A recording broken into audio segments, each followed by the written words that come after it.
Gauravani Pracharne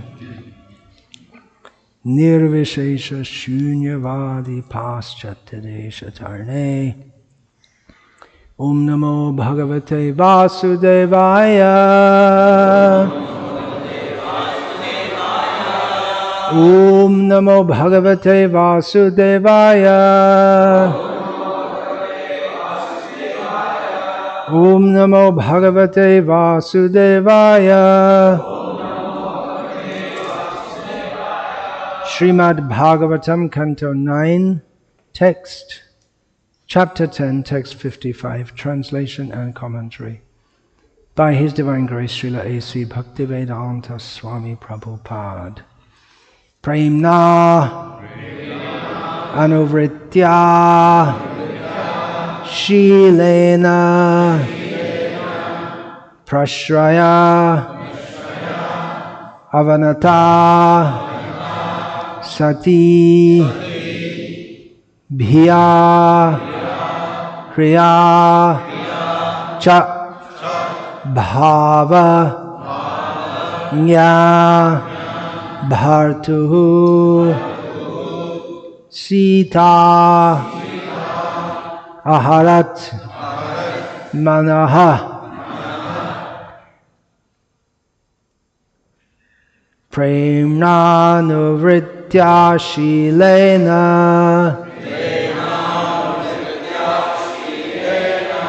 Prashraya Vanata Sati Bhiya Hriya Chabhavagya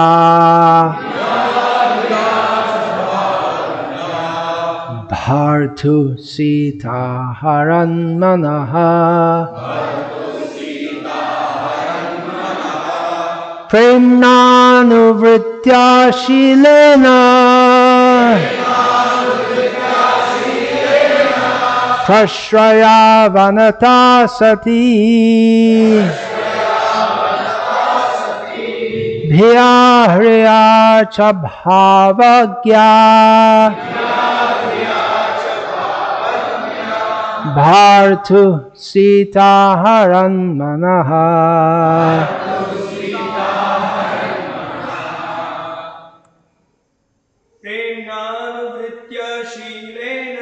Premnanuvritya Shilena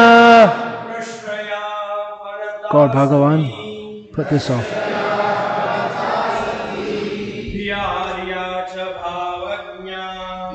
Bhya cha bhavagya Bhartu Sita Haran Manaha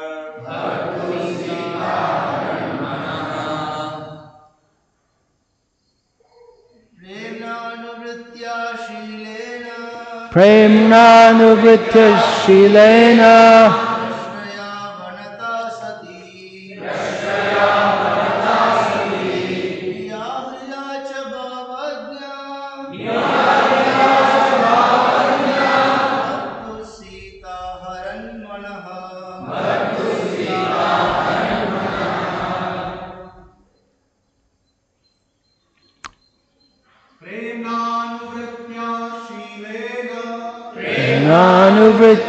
Shilena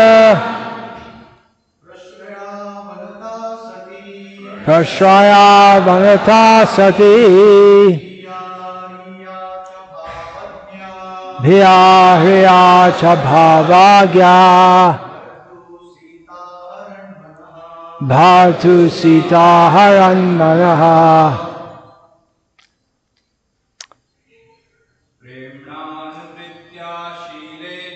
Premnanuvritya Shilena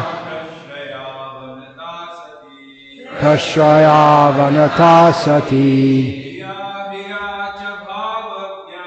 Bhiya Hriya Chabhavagya Bhartu Sita Haran Manaha Devis Premnanuvritya Shilena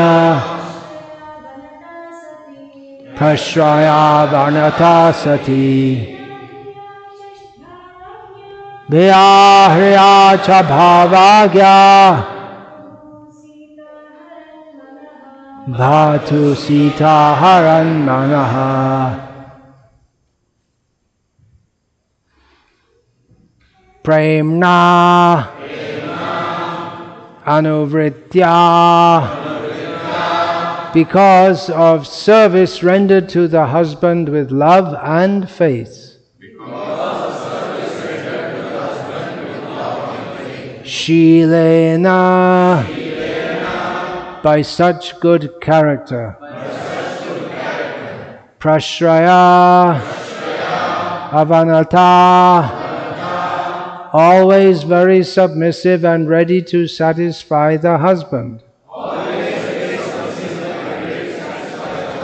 Sati, chaste. Dhiya, by being afraid. Kriya, by shyness. Cha, also. Bhavagya, understanding the attitude of the husband. Bhartuhu, of her husband, Lord Ramachandra. Sita, Mother Sita. Aharat, completely captivated, simply captivated. Manaha, the mind. Mother Sita was very submissive, faithful, shy and chaste, always understanding the attitude of her husband. Thus, by her character and her love and service, she completely attracted the mind of the Lord. Purport, as Lord Ramachandra is the ideal husband, Eka Patni Vrata, Mother Sita is the ideal wife, such a combination makes family life very happy. Yad yad acharati shreshthas, tat tad evetaro janaha. Whatever example a great man sets, common people follow. If the kings, the leaders and the brahmanas, the teachers would set forth the examples we receive from Vedic literature, the entire world would be heaven. Indeed, there would no longer be hellish conditions within this material world. Thus end the Bhakti Vedanta purports of the 9th canto, 10th chapter of the Srimad Bhagavatam, entitled The Pastimes of the Supreme Lord Ramachandra. Om Jnanatimirandhasya Jnananjana Shalakaya Chakshurunmilitam Yena Tasmai Shri Gurave Namaha. Namashrishtham Manumapi Shachi Putramatra Swarupam Rupam Tasyagrajamurupurim Maturim Goshtavartim Radha Kundam Girivaramaho Radhika Madhavasham Prapto Yasya Pratita Kripaya Shri Gurum Tam Natosmi. Vandeham Shri Guru Shri Ataf Padakamalam Shri Gurun Vaishnavangscha Shri Rupam Sagrajatam Sahagana Raghunathan Vitam Tam Sajivam Sadvaitam Savadhutam Parijana Sahitam Krishna Chaitanya Devam Shri Radha Krishna Padan Sahagana Lalita Shri Vishakha. Hare Krishna, Krishna Krishna, Hare Hare, Hare Rama, Rama Rama, Hare Hare.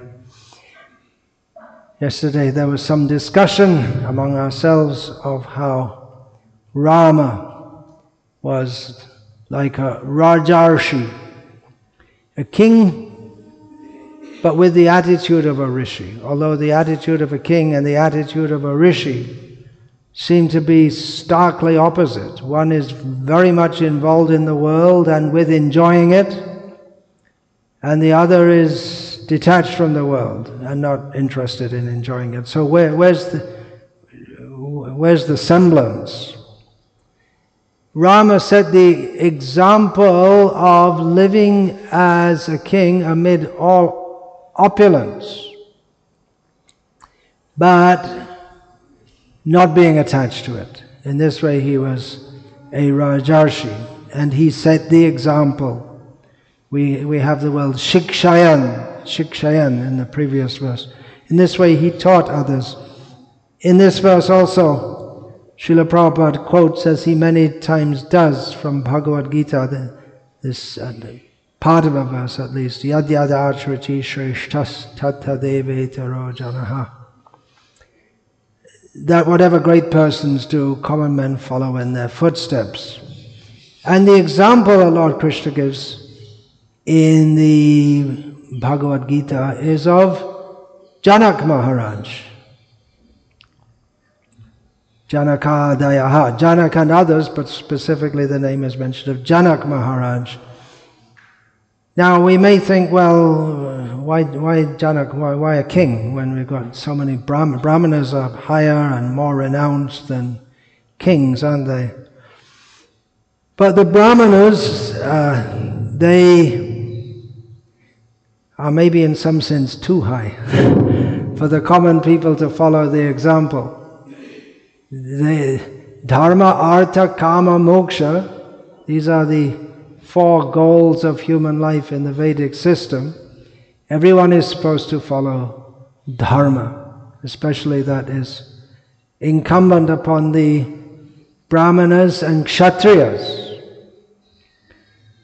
But Artha, the Brahmanas, they're not very much interested in. They keep aloof from that. Yesterday I discussed a little bit about that. But the king is very much concerned with Artha, with money. Not only of himself, of the whole kingdom. If he's a good king, he organizes the society very well so that it is very prosperous. And in that way he becomes prosperous because he gets money by taxing the citizens. And good organization, there's so many aspects to it. Seeing that the infrastructure is there. Nowadays when we think of infrastructure, we think of highways and internet accessibility and all this kind of thing. But dams may be needed, protection from floods may be needed, administrative infrastructure is required. You have to have the proper people in the position. You have to see that everyone is engaged in their duties and keep the peace in the kingdom by administering justice. And in this way the kingdom can flourish. You may have good, there are so many things to see. There may be good agricultural produce, but then merchants are also required to move the produce from the fields to the cities. They make a profit, they're interested in artha, in money. They make a profit, but that arrangement has to be there. And the merchants are protected from robbers. So much infrastructure is required. So the king is very much involved with the world, whereas the Brahmanas, they're not very much involved with the world. They're supposed to be otherworldly. There's a word in English called otherworldly. They're more interested in the world beyond. Although they do activities, performing yagyas for the benefit of the people, and even the rishis in the forest during their austerities do it for the benefit of the people as well as for their own liberation. Kama, the king is interested. He may have hundreds of wives. The Brahmana, he's not very, that's the major symptom of the Brahmanas, which makes them difficult for common people to follow. Because common people are very interested in karma. They're very interested in satisfying their desires. But for the Brahmana, he's just the opposite of that, because tapasya is the wealth of the Brahmanas, austerity. And he may dutifully engage in sex life with his wife, but under the principle of dharma viruddho bhutosmi, bhuteshu kamosmi bharatarshava, dutifully, not lustfully. This is the ideal. But actually they have to follow the ideal, otherwise their mantras in the yajnas won't work. They had to be very renounced. And moksha, the brahmanas may be interested. Not all of them are interested, just like these two boys are not interested in listening to the class. There are materialistic brahmanas also who are very interested in going to the heavenly planets.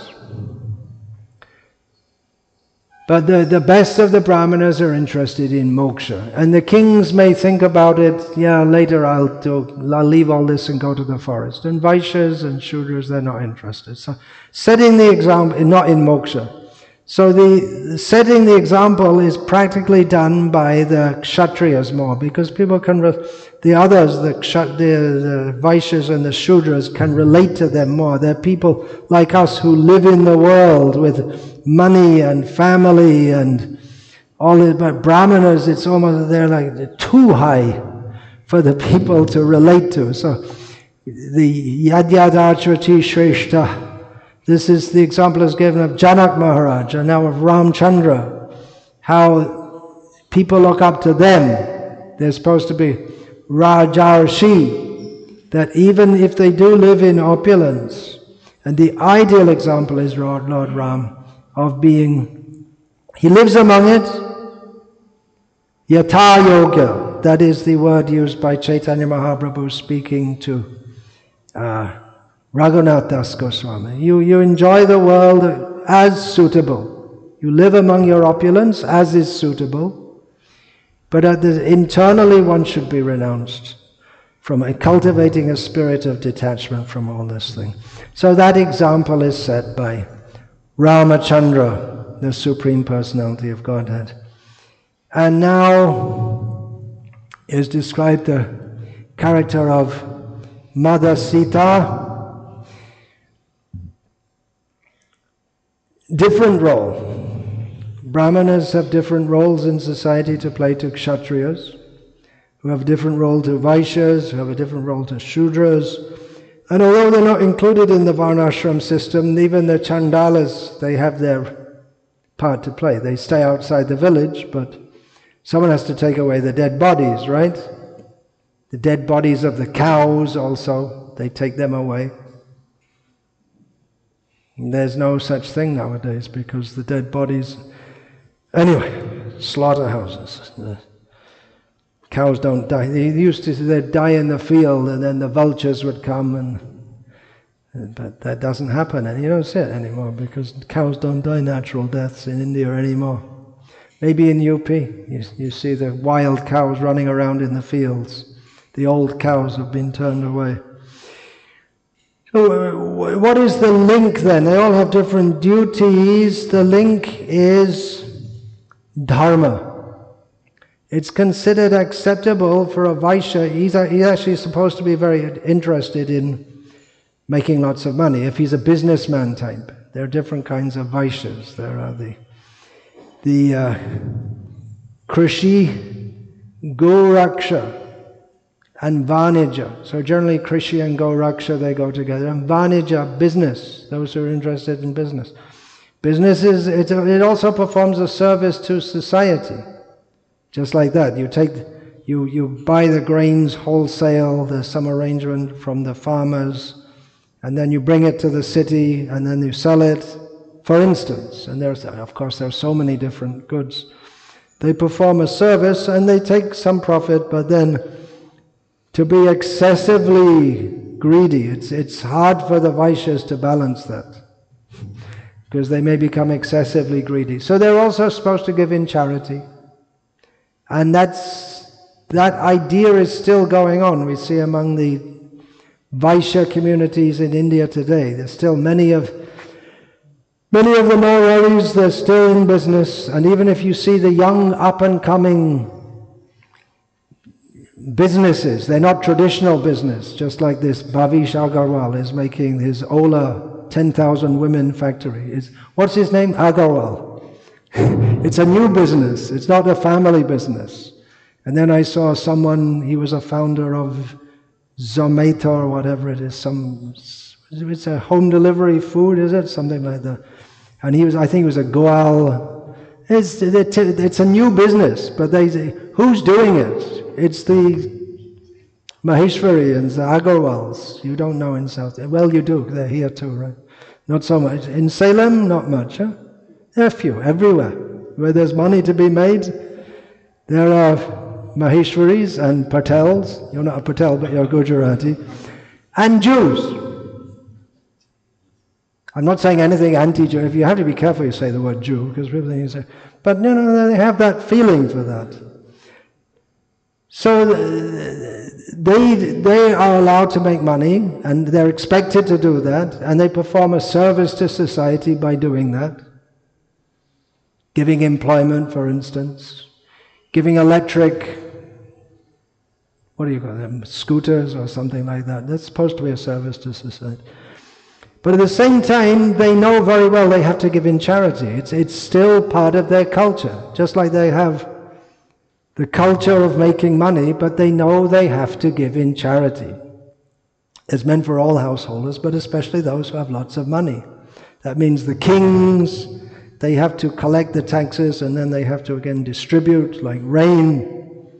They keep grains. Now the government of India keeps grains in stock, and when there's a shortage, they're supposed to distribute it. If it hasn't been eaten by rats or rotted away because it's not looked after properly, or it hasn't been sold on the black market. But they still have, despite all of that, they still have stock. But the kings are supposed to do that. They're supposed to have a stock, and then if the rains don't come and there's not enough stock and they can't import from somewhere else, then they have stock to distribute and see them as... So, the point I'm making, the Vaishyas, they have that spirit to accumulate wealth, and they may do so by cheating also. I mean, they're not supposed to according to Dharma, but depending on what kind of business they do, the Vaishya communities of India are known for cheating. But then they give in charity. Because they have the understanding, I have to give in charity. I'm doing so much part by making money, so I have to give it. I have to give in charity for building temples. And now they think that Manava Seva is Madhava Seva, so they prefer to build hospitals. But still, that spirit is going on of giving in charity. So the idea, everything is regulated by dharma. What is the link? Selflessness. The Brahmanas are considered highest because they don't indulge in sense gratification.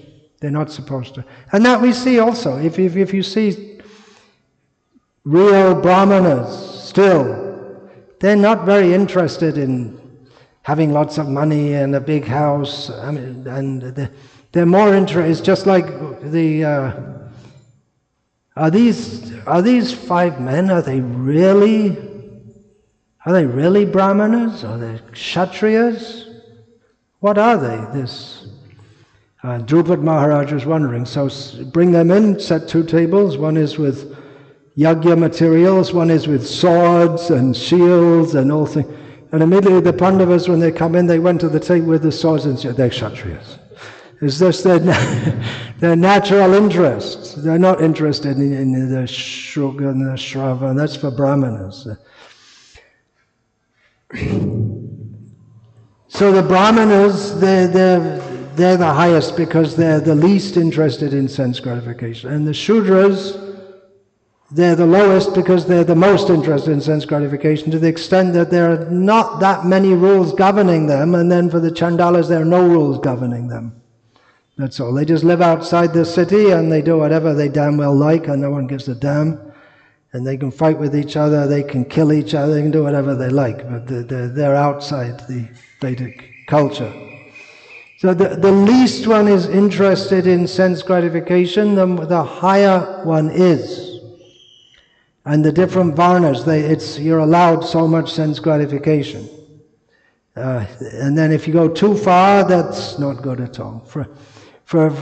Even in the Bhagavatam it said if a Shudra drinks alcohol, that's hardly even considered a sin. But if a Brahmana does, that's very, very, very sinful. And Kshatriyas can do according to the rules they can do, not just go out and buy a bottle of brandy and not like that. There's a way of doing it. It's all regulated. But the thread which goes through it all is selflessness. We're reading about Sita today. Yesterday, Rama. We hear Shilena, by good character, the good character of the wife. She renders service to the husband with love and faith. She understands his mind and acts accordingly. The word there is bhya, with fear, which Srila Prabhupada translated like that in the word-for-word translation, but not in the verse translation. It gives an idea of submission to the husband, like this. Prashraya avanata. Avanata also means, what does it mean? Any studying Sanskrit? Avanata means bowed down. That's literally means bowed down. So in an attitude of submissiveness. Chaste. These are all... Now this is the Stri Dharma. And that is supposed to be for all the women in all the Varnas. Whether if their husband's a Brahmana, then they're a Brahmana. They have to, and usually they'll be married from the same caste because they're raised like that. They have that culture, and so on. It really, if a woman of higher caste marries a man of lower caste, it becomes very difficult because she feels herself, her culture is that she's been raised in is superior. So it doesn't work out. That's called pratiloma, which could almost translate as going against the grain. In English there's a saying, going against the grain. Because it's just, if you rub this way, then all the hairs they follow. No, if you rub this way, then all the hairs they go by. There's pratiloma. It's uncomfortable. So that doesn't work out. So selflessness, that is the thread.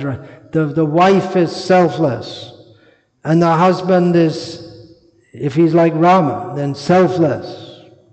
Actually, the woman's role is very conducive for Krishna consciousness, because you're trained in the beginning for selflessness, service to others, duties, dharma, duty. What Lord Ram did, he acted out of duty. What I have to do to uphold dharma in the world, selflessness. I'm not here to enjoy the world. The opposite of that is Ishvaroham aham bhogi, siddhoham balavan sukhi. I'm the boss around here. I call the shots. Ishvaroham aham bhogi. Everything is meant for my enjoyment. I know what I'm doing. Siddhoham, I'm perfect. Balavan, get out of the way. Sukhi, yeah, I'm happy. Yeah, I'm on top of everything. I'm in control here. So this is the demoniac attitude. And of course we also have in the description of the qualities of the Kshatriyas, Ishvara Bhav, that's described as a demoniac quality, but it's also described as one of the qualities of the Kshatriya, that they have the feeling, yeah, I'm the leader. That can also mean that they have a feeling for the Supreme Lord. They should be what we call in current terminology, servant leaders. But leaders they are.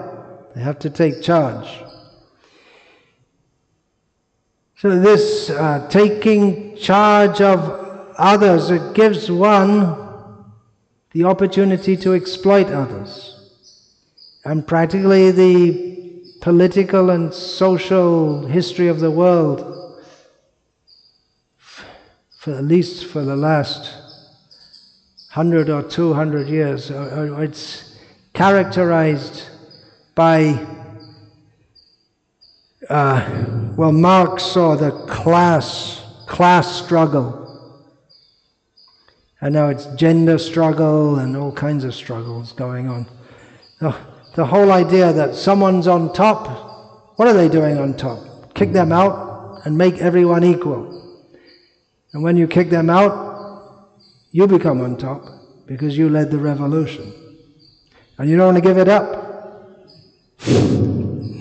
And people naturally look to you. You led the revolution, so you should... And then they become on top. And then the next wave of discontent, and then they want to kick them out, and it goes on and on and on. The women, in their women's liberation, they wanted equality. Now they've got disparity. The women have more, they call it rights, but it's not really rights. If someone has more facility than another, it's not really a right, it's a privilege. Women have privilege under the law in India and in most countries nowadays. They're not complaining. They were complaining when the men had privilege, but now they've turned it upside down and they have privilege. All they have to do is go and complain in the police station with no evidence whatsoever, and their husband and their in-laws, they just get arrested. No, just the woman said, and that's all. So it's not a very good law. It doesn't seem to me to be a very good law. And I don't have a wife, so I'm not in the position of being always in fear of getting incarcerated just because my wife didn't like the way I sneezed this morning. But you know what I'm talking about? You have to be careful the way you sneeze. Your wife wouldn't do that. But there's always the fear, right? You just don't know. Just don't know. I know devotee couple, very good devotees in America, very committed to following Dharma and everything, and then one of them the wife got in the association of the women's rights group of devotees, and then she changed completely, threw him out of the house and divorced him, and he has to pay for the kids, he can't see them. It's a common story. So many misunderstandings which come from thinking, I am this body and I'm here to enjoy this body. Vedic culture is based on the understanding of, not everyone may understand it, I'm not this body. Everyone has an idea about it. Because even not everyone is going to study the Upanishads. Not even all the Brahmanas study the Upanishads. But Puranas are there for everyone, and even if not Puranas, there's so many stories. You have all these stories. That's all, what's that? The Katha, Saga, what is that? Huge collection of stories. I don't remember the name now. And there's nothing very, very spiritual about them, but they're all kinds of stories how people, they do this, and they do this, and then they get such and such a body, and then the yaksha comes and attacks them, and they kill the yaksha, and some heavenly being comes out, and he says, I'm in this body because I did in my past life, so it's like that, all the stories in traditional Hindu culture, they usually go over several lifetimes, multi-lifetime stories. So everyone has the idea. And yeah, I'm born in a Shudra caste, and yeah, let's join the CPIM or the CPI. They're all equal, but they're fighting with each other. And then they come together and make the Bam Front in West Bengal. It's called the Bam means left. Anyway, Hare Krishna. So the whole idea is that we're oppressed, but in Vedic culture we understand, no, you're not oppressed. It's you got this position because of your previous life's activities. And now they come in and say, this is very prominent, I believe, in the Tamil atheism. See, the Brahmanas, they say this just to oppress you. They say that they've got a better birth and they're privileged just to oppress you. So they throw out all this belief in reincarnation, and you've only got one life, and live it to the full. Go make a revolution, and you die in the revolution, and I'll take charge. Thank you very much. Just like now they had this Taliban took over in Afghanistan. And so many people lost their lives fighting for the Taliban, but the leaders, they're sitting now they're in charge, right? They send others. Go and fight and die for your country. Or in this case, die for the Taliban. And yeah, we'll fight and die for the country. The other people are fighting and dying for the country. But the leaders, they're not dying for fighting for the country. They're sitting very happily. So it's cheating, and cheating. Everyone's cheating. So the Brahmanas are also cheating. It might seem like that. But it won't seem like that if the Brahmanas actually live in a detached manner. And it's seen that they're not exploiting others. It's, of course, history is very complex, because what happens is so many lands are donated to the temples, and then the Brahmanas, they become more like landowners or little kings, and they administer their little kingdom. It may not be very small. They're administering the land. It's not actually their land, it's the deity's land, but they administer it. And they may become more like Kshatriyas, and then they're not doing they're busy ruling and administering, and they may not be doing their Veda Pata and Yagyas, or not. Their emphasis isn't on that. And then people think, yeah, we're being exploited. Who are these Brahmanas? They're saying we are higher, we're very holy, we're close to God, but we see we're working, and they're just telling us what to do, and they're living very comfortably, and we're not. So then discontent will come. Therefore, Kshatriyas are needed, who are allowed, they're not only allowed, they're supposed to live very opulently, to be set high above others, but they're also seen as representatives of God. Naranang cha naradhipam. The king is the representative of God in human society. But this can be maintained if there is selflessness.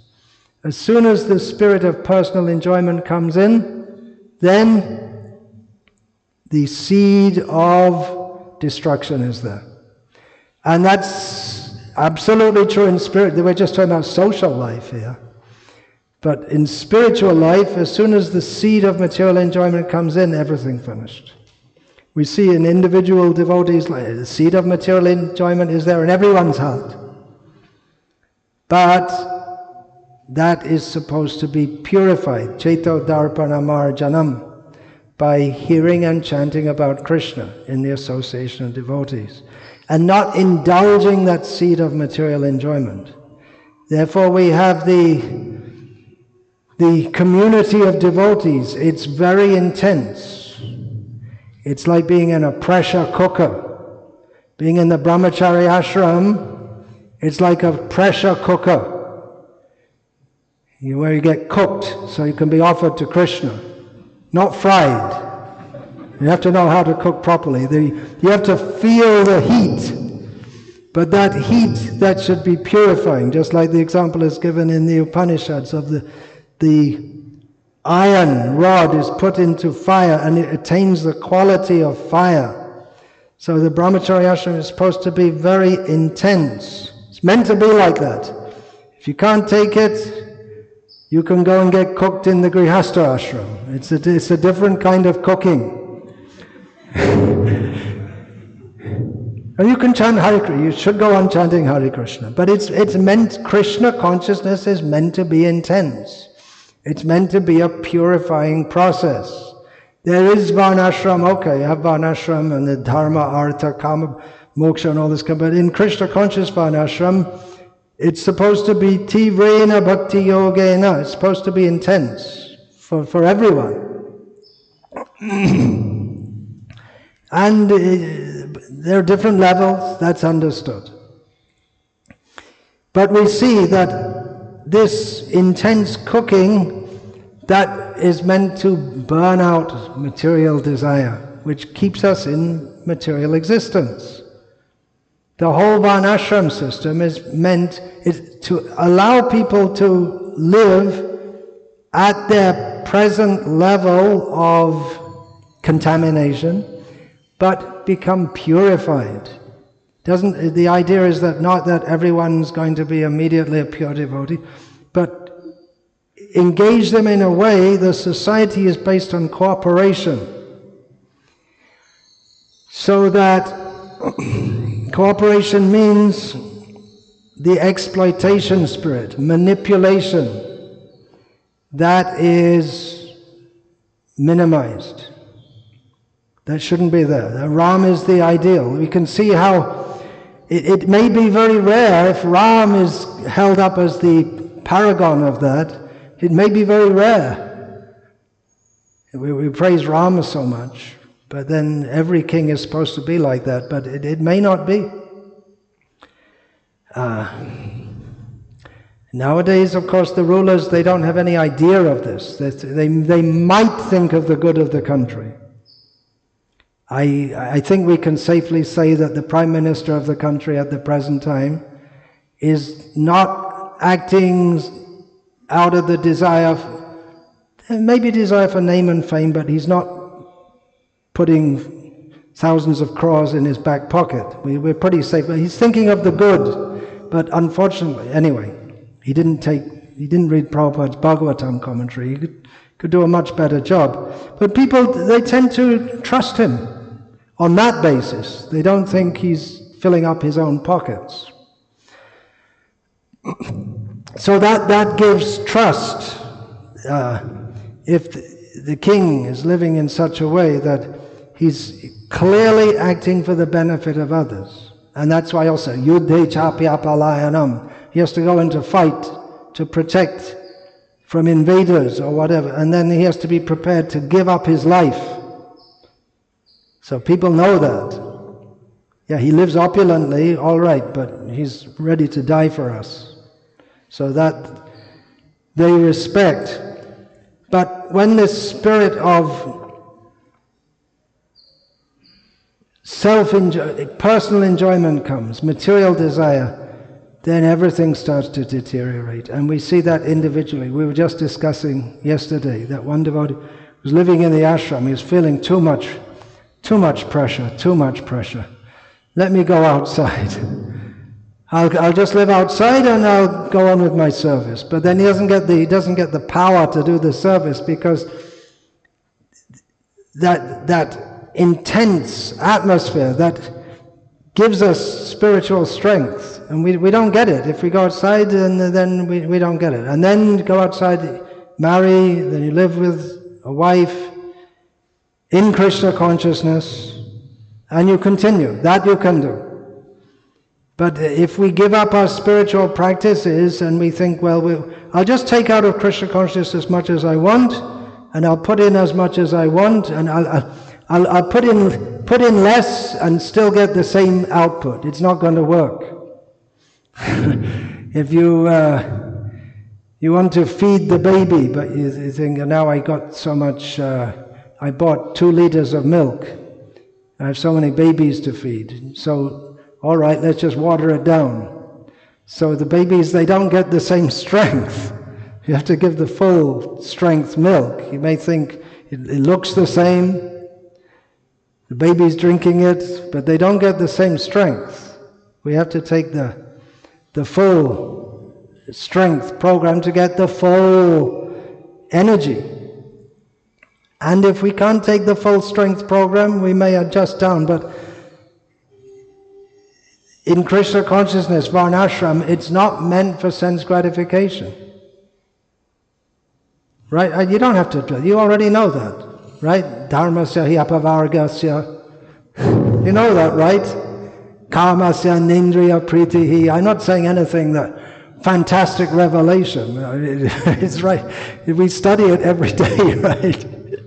Right, in the 2nd chapter of the Bhagavatam is discussing about Varnashram and the definition of Dharma, and it comes to Savai Pung Sang Para Dharma, but it also discusses the Varnashram, but it's not meant for sense gratification. And that lesson goes on right through the Bhagavatam. The Nunang pramata kurute vikarma, etc. You all know the verses, I hope. I know them, so I think you should know them. What's that called? Atmavan manyate jagat. Anyway, you should all learn all these verses.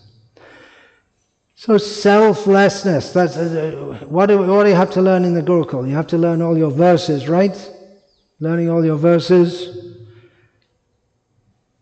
Well, there are still people who study so many verses, but really to know so much is not the main thing. Srila Prabhupada said that Gurukul is meant for character formation, as we see here in the description. Where is that? I can't see it. Is it there on the board? No, it's going to go up. You have to go up. Anyway, Shilasya. So anyway, you know the word. Is that in Tamil? Shila. Shila means of good character. Shishta is a similar word, meaning of good character. So what is that good character? That's based on selflessness. That there may be people of very good character who are not Krishna conscious, but still we can say they're basically of good character. Of course, then you have to come to another verse, Harava Bhaktasya Kato Mahan Guna. He didn't say they don't have any qualities. It's just that their qualities, they may have good qualities, non-devotees, but they don't become Mahan Guna, because it's just it's like being now how to say this, I can't say in a politically correct way, like being the fastest runner they have the Paralympics, and then you're the fastest runner, but everyone's going on crutches, and so so you may have good qualities, but it doesn't become great qualities. I'd probably get blasted for that, for being non-politically correct. Anyway, I hope you get the idea. We love all what are you supposed to call them? What are they called nowadays? Spastics, disabled, differently abled, divine, divyanga. They call them divyanga now, divine. If you want to become divine, you just break your leg.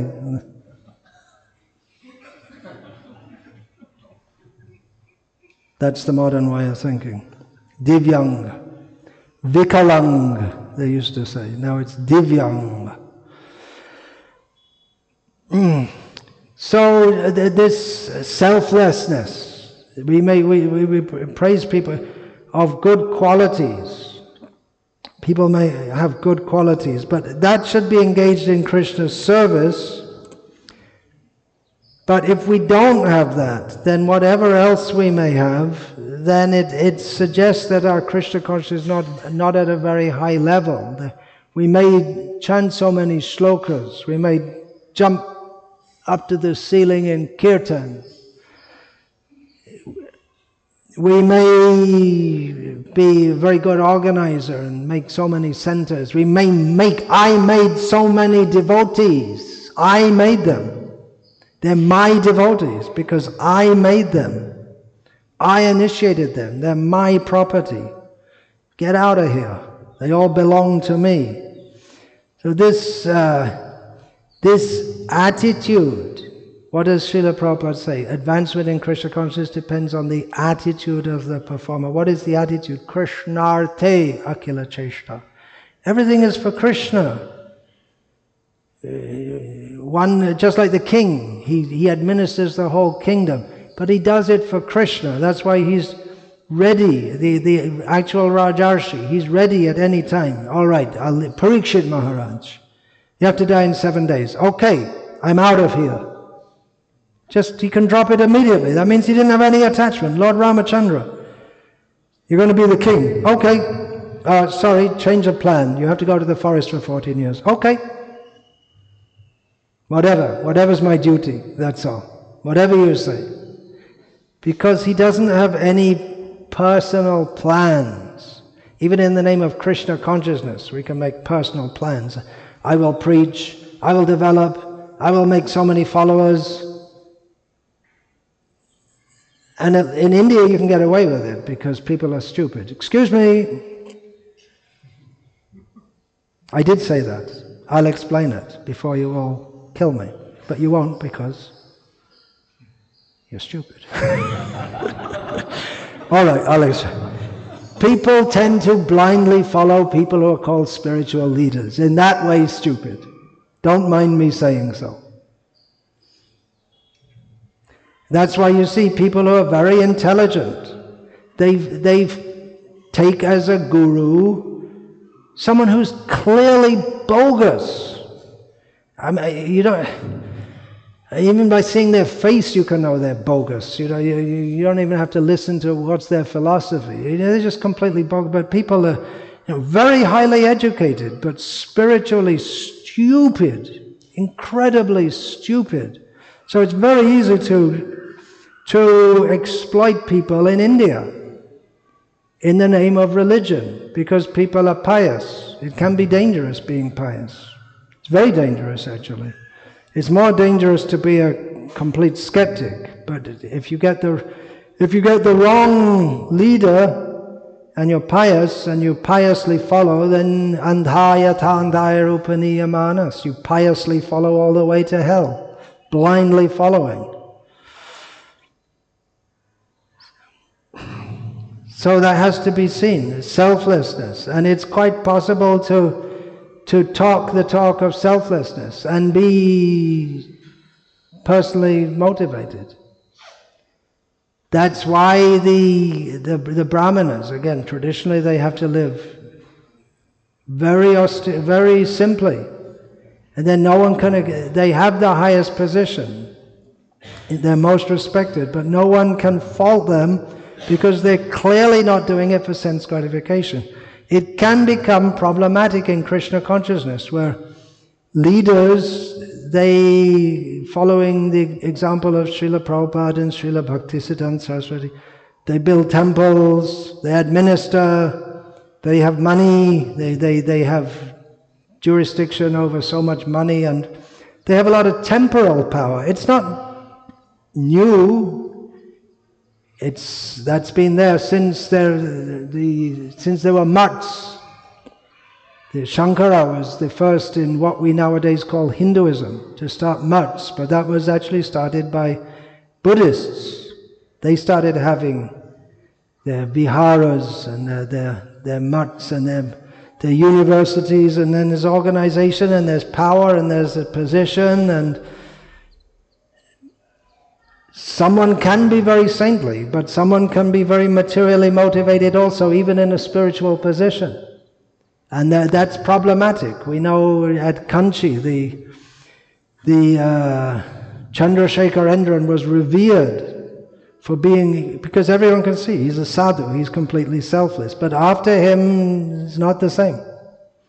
In Udupi, the Pejava Swami, Vishveshwar Tirtha, he was much respected. He was very learned, but he was respected not only for his learning, but he was clearly a sadhu. He had so much temporal power, and even more because people respected him so much for being such a great sadhu, but he didn't misuse it. He clearly didn't misuse it. And so people, they could see they were happy, they were confident to give money to him. And because they knew that he's not going to use it for himself. I've been reading the Prabhupada Tributes book that disciples of Prabhupada, they write offerings to Srila Prabhupada every year. Dhanadass Swami wrote something about Srila Prabhupada, that although many gurus went from India to the West, so many got victimized by women. They may not have had that intention. They may have, in their own minds, sincerely gone to the West. Some of them are just out-and-out cheaters. But there are others, they may have wanted to do something good in their own estimation, is Mayavad and this and that. But so many got victimized by women. But he noted that Srila Prabhupada, even though he had so many young women disciples, there was never even any subtle trace of the exploitive spirit or the sexual enjoyment spirit. That is unusual. It's a very difficult position to be in the position of a guru unless one is spiritually strong. But we're training up these Gurukul boys. The English saying is, the child is the father of man. You train the children and they become fathers and they become leaders of society. Everyone's a leader in some way. The man, you may say, well, he's just a factory worker. He's not, but he's a leader of his family. He's supposed to be. Everyone has a responsibility. So the Gurukul boys now then, in future they should be gurus, not Gurukul. They should be gurus. Should be. That's natural. But how can they do that properly unless they have to imbibe at the beginning the attitude of selflessness? That's why there's Guru Sushrusha, the spirit of submissive service to the Guru. And they will imbibe that if the Guru is selfless. And practically your teachers here, they are acting as your gurus. They're selflessly teaching you nothing material for them to get. So that if you imbibe that spirit of selflessness with the confidence that whatever they tell me to do, I should do. That's all. And they can be confident to do that because they're not doing it to exploit me, and they're intelligent people. They know what is better for me than I do myself. So in this way, the Varnashram culture is maintained and maintained and perpetrated of generation to generation.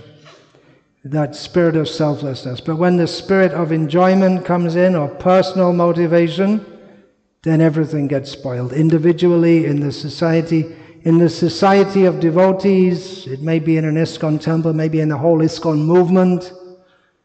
If the spirit of enjoyment, I'm here to do what do I get out of it? That I have to think. Okay, I'm doing this, but what do I get out of it? When that spirit enters, then the seed of destruction is there. It may not manifest grossly for some time, but that will be the spirit of destruction. So the attitude of I'm here to serve without any personal requirement. Now it's understood everyone may not be on that standard, but those who are living in the brahmachari ashram, they should be. Brahmachari ashram is meant for selfless service, with no personal interest. And I'm not just talking about the Gurukul, the older devotees, there also. We're all here to serve Srila Prabhupada's mission. And then as soon as we start thinking about my interest, then everything becomes very complicated. Society becomes very complicated. All human dealings, everything becomes very complicated as soon as there is personal interest. Even among devotees, there may be politics. There is politics. Just forget all this PC talk. There is politics. Why should there be politics? We should come together and say, hey, look, we've got to serve Prabhupada, right? Yeah, so what do we do? What's the best thing to do? Discuss, and then we decide among ourselves what's the best thing to do, but then someone has their own interest. No, it's my project, I've got to do this. And then it's when my project, I have to show myself to be better than others. And what am I going to do when I get older? I have to make some arrangement for that. And of course, within the Vaishnava society, we should do that, but I'm just making the point that we're thinking about our own interest, then things don't go smoothly and nicely. So this selflessness, then it can be perpetrated generation after generation. The gurus can give shelter to others if they are selfless, because we come for shelter. We came to Srila Prabhupada's lotus feet for shelter, Unfortunately, many people left the ISKCON society because they felt that they were not being sheltered, they were being exploited. I don't think anyone blames Prabhupada. There may be actually just a few who actually blame Prabhupada, but more often they'd blame others. They didn't see that selflessness. And it's not easy. We have to be realistic also. We can't expect that everyone who's in a leadership position is going to be growing wings on their back like the Christian angels. The Mohammedan angels also, right? They also have angels. Right? They're probably angels somewhere, but I didn't hear about them in Vaikuntha, maybe. Well, anyway, we can't expect them to be absolutely perfect, but there should be it should be seen there's a basic spirit of leadership. Means they're leading us toward Krishna according to Srila Prabhupada's direction. And that way they can give shelter. Ramchandra, Kshatriya, he's giving shelter to the citizens. They felt protected. Kshatriya, who protects from harm. We come to a guru, we expect shelter from the onslaught of material existence. But we have to do our part also. We can't expect the benefit of having a guru without following the instructions. So devotees are coming. They like to come to ISKCON Salem because the devotees here, Gokul Chandra and others here, they're cooperating selflessly with the idea, let people come and serve Krishna. Krishna has given them the spiritual strength and the spiritual intelligence that they can act in a way, cooperate in such a way that others can come and feel this. I can surrender myself here. I can click in here and I'll be benefited spiritually. Because there's an attitude of not just selflessness, but service, over and above selflessness, it's service to Srila Prabhupada's mission. So this selflessness, which is that is inculcated in dharma, varnashram dharma, and that comes to the next level in Krishna consciousness, where we're not just selfless, not just nishkam, but all desires are directed toward Krishna. That's without personal desire, and all desire directed toward Krishna. And every Vaishnava should give shelter to others. Children now, they're children, but they have to come up and give shelter to others. And it becomes easy if the example is there. It becomes natural. In the Western world, there's a lot of confusion, even among our devotees, about gurus and this and that, and how submitting yourself to a guru. But at least in this culture, it's a very natural thing to do. Just like it's a natural thing, someone is born as a male, and they're raised as a male, and they live as a male. And someone's born as a female, and they're raised as a female. But now in the Western countries, and it's coming to India like everything, you're born as a male, do you want to be a female? Yeah, okay, go get an operation. And inject you with hormones. And just completely insane society. And probably I could get arrested for saying that. In the Western world, completely insane. And people, they're unhappy. How can you be happy? Even materially speaking, how can you be happy? You know, am I a man? Am I a woman? You're a man, right? What's down there? You're a man. Okay, that's the... who is that? The one who killed Bhishma? What's her name? His name? Shikandi. Yeah, you're a man or a woman? Okay, let's check. Oh, he's a man. Oh, okay. All right. He was a woman before. No? Oh, okay. All right. That's cited sometimes. He was born as a woman and became a man, and then Hare Krishna. But they didn't have a sex change operation. It was by the blessing of a yaksha. So if you can find a yaksha to bless you, you can have a sex change operation. But then it's not recommended either. It's not for everyone.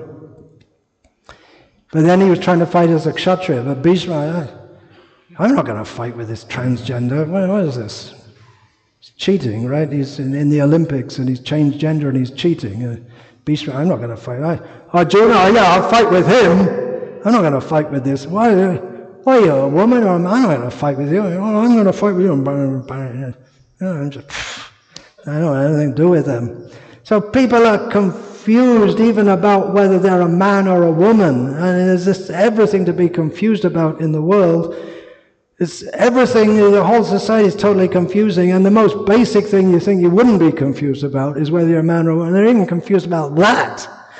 I mean, they're really in a mess. The society is a complete mess. You don't even know whether you're a man or a woman.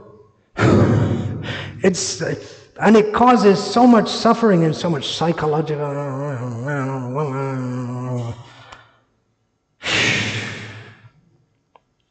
The world needs Krishna consciousness. It needs some basic. It's not even got basics. Even basic sanity is a rare thing. Of course, everyone in material consciousness is insane, but what they call civilization is cultured insanity. And I'm using the word cultured like yogurt culture. It's like they're cultivating it. The more insane you are, that's a sign of being very advanced. Completely insane society. I mean, even I thought when I was a kid going to school, the whole society is insane, and it's gone through 2 more generations of Varna Sankara. It's like already Varna Sankara, and then it's Varna Sankara cubed, and then that mixes with cubed, and that comes to the level of 9, and it's like on the chessboard, right? You put 1 grain, and then you put 2 grains, and then you put 4 grains, and then you put 16, and then you put 256. I don't know what comes after that.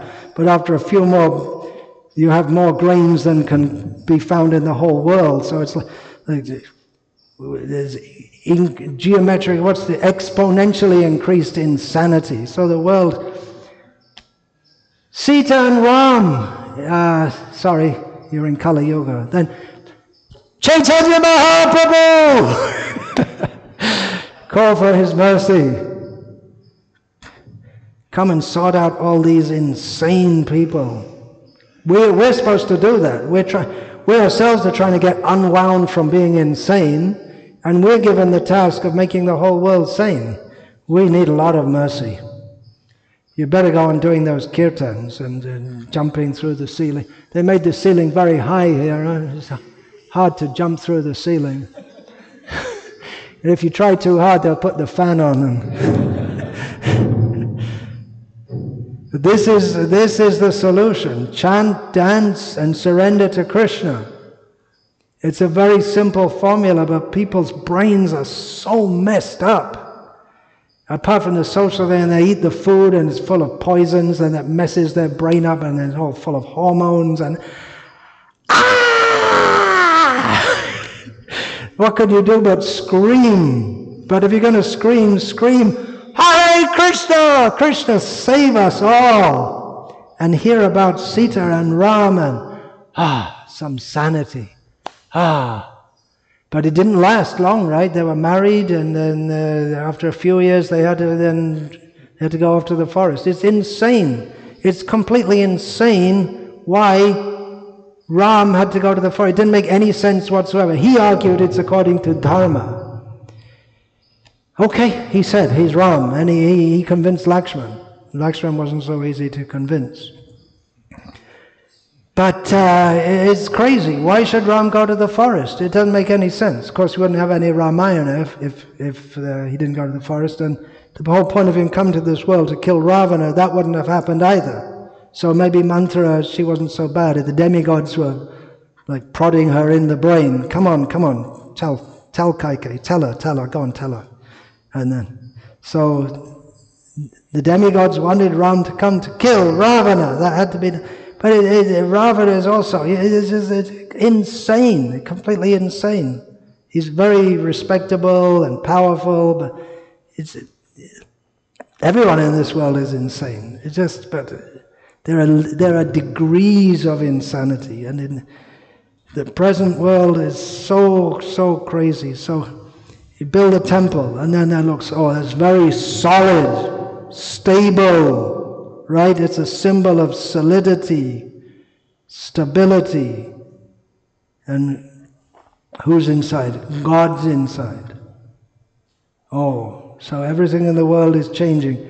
He doesn't change. Okay, bow down. That's the beginning of sanity. And people in India up to the present time, they have enough, there's still some sanity that they'll come to the temple and bow down. That's a good start. So the temples are very, very important. People have to come and bow down. And even if they do nothing else in their life, that will carry to their next life. That will be their... Yamaraj, no. He went to the temple and bowed down. Okay. Send him off to Swarga. He can dance with the Apsaras, and then next time he'll get another chance. No. Yamaraj, cheat Yamaraj. There's one of the 12 Mahajans. We want to cheat again and again. Yamaraj. All these people, okay. Of course, Yamaraj is not feeling like that. The Yamadutas are feeling like that. Oh, Kali Yuga's coming. We're going to have a lot of fun. Get your axes sharpened up. Or maybe not too sharp, because if it's sharp, it cuts them easily. And if it's blunt, then it hurts them more.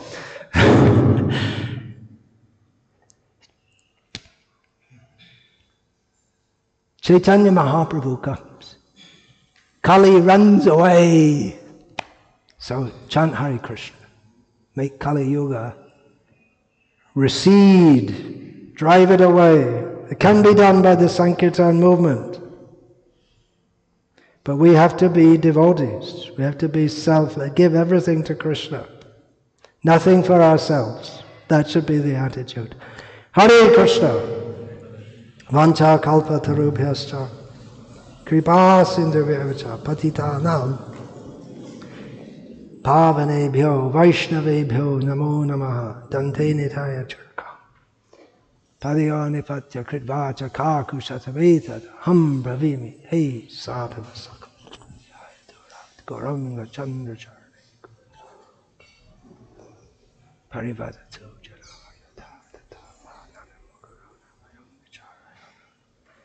Hari rasa madhira madati mata. Hare Krishna, Krishna Krishna,